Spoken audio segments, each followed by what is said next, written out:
Welcome to The Explainer. Today, we're digging into that pivotal moment when Katniss Everdeen's pure survival instincts started to evolve. We're going to explore how one simple act of kindness on a train, of all places, forced her to become a strategist and really set the stage for everything that follows in the Hunger Games. This single thought from Katniss, it basically sets up the entire chapter. This isn't just about staying alive anymore. It's a peek into this deep psychological battle she's having, wrestling with things like debt, emotion, and the cold hard math of the arena. So it all kicks off on the train to the capital. An act of decency from Peeta, something totally unexpected, forces Katniss to face a vulnerability she knows she absolutely cannot afford to have. Now, Katniss is, of course, grateful she doesn't have to do it, but her survival brain kicks in right away. Her first thought isn't, oh, that's nice of him. It's pure suspicion. She's thinking, okay, what's his angle? She just assumes he's trying to get on Haymitch's good side. But then it clicks. She realizes this isn't some calculated strategy. It's just who he is. And that is absolutely terrifying to her. Because where she comes from, in District 12, nothing is ever free. Kindness always creates a debt. And this act connects right back to that first debt she owes him, for the bread that saved her and her family. So she doesn't see his kindness as a good thing. She sees it as a weapon aimed straight at her. And this is really the core of it, isn't it? This is the question she's struggling with. Cruelty is easy to understand. You just fight back. But kindness? Kindness builds an emotional bridge, a sense of owing someone. It makes an enemy feel like a person, and in that arena, hesitating for even a second could get you killed. So what does she do? She makes her first real strategic move of the games. She's not just ignoring him, she is actively severing that connection. She's building a wall against the one thing that might make her pause when the time comes to kill him. And that packet of cookies she throws away, it lands among dandelions, which sparks this incredibly powerful flashback, a memory of the exact moment Katniss figured out how to survive on her own terms.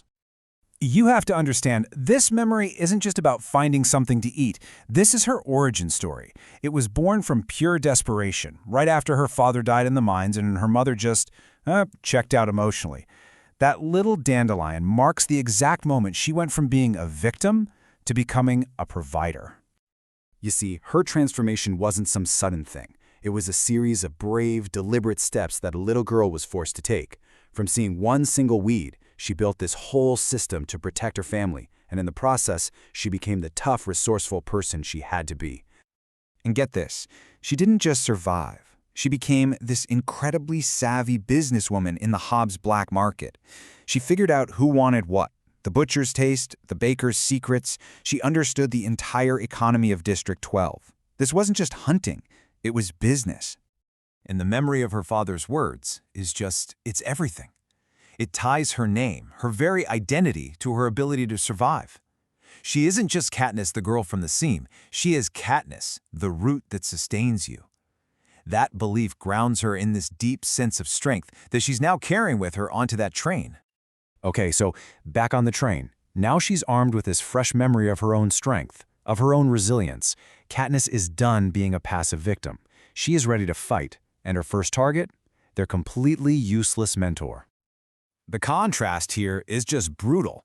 You've got Katniss and Peeta literally heading towards their potential death, looking at this amazing feast. And there's Haymitch, the one person who's supposed to help them, already drunk. She's just had it with his cynical attitude, and she decides to confront him, to demand the advice he owes them. And that's what he gives them. That sarcastic, dismissive line is the absolute breaking point. It's him basically washing his hands of them. But here's the thing. It's not just Katniss who reacts. It's the quiet, mild-mannered Peeta who just explodes first.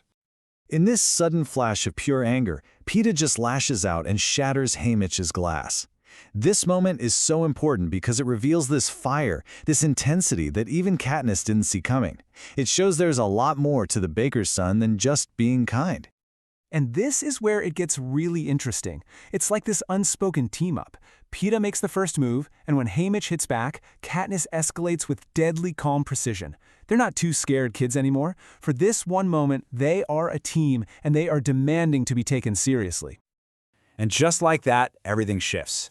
Their combined show of force finally cuts through Haymitch's drunken haze. He looks at them, and he doesn't see victims anymore. He sees fighters. And that recognition completely changes the entire dynamic. So they strike a deal, and this bargain is a huge turning point. It's the moment Katniss stops just reacting to her situation and starts actively strategizing to survive. She's finally secured a mentor, and with him, the first real glimmer of hope. Okay, so now with a mentor who's actually on their side, Katniss and Peeta arrive at the glittering, horrifying center of all power, the Capitol itself. You know, that trip through the long, dark tunnel is so symbolic. For Katniss, it feels like the mines that killed her dad, reinforcing that feeling of being trapped. And then, boom, she's thrown into this blindingly bright, totally bizarre new world. And the culture shock is immediate and intense. I mean, it's like two different planets colliding. The Capitol's insane wealth is literally built on the backs of the district's suffering, and these people, they treat the Hunger Games like it's the most thrilling reality show on TV. They are the audience, and Katniss is now the entertainment. And here it is again, another one of those moments where Katniss realizes she had him all wrong. He's not just kind, he's a brilliant strategist. He gets something that she doesn't yet, that surviving in the arena is as much about playing to the crowd as it is about fighting. Her first real experience in the Capitol isn't some fancy party. It's the cold, dehumanizing process they call the Remake Center. She is literally scrubbed clean of her District 12 identity, the dirt, the calluses, all of it, and turned into a blank canvas, a product to be packaged for public viewing. And that really leaves us with the ultimate question, doesn't it? Katniss has proven she can survive in the wilderness of the woods, but now she's been thrown into a totally new kind of wilderness.